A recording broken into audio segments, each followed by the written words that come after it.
Hmm, team I T ಕಂಪ್ನಿಯಲ್ಲಿ work ಮಾಡ್ಬೇಕಾದ್ರೆ team ಜೊತೆನೂ ಫ್ರೆಂಡ್ಲಿಯಾಗಿ ಇರಬೇಕು. ಮ್ಯಾನೇಜರ್ ಜೊತೆನೂ ಫ್ರೆಂಡ್ಲಿಯಾಗಿರಬೇಕು. ಟೀಮ್ ಜೊತೆ ಸ್ವಲ್ಪ ಜಾಸ್ತಿ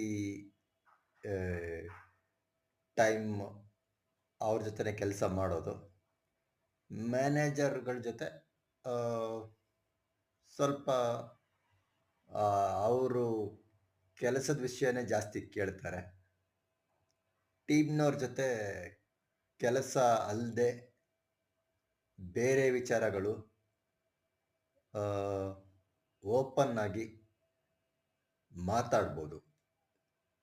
ಟೀಮಲ್ಲಿ ಜನನೂ ಜಾಸ್ತಿ ಇರ್ತಾರಲ್ಲ,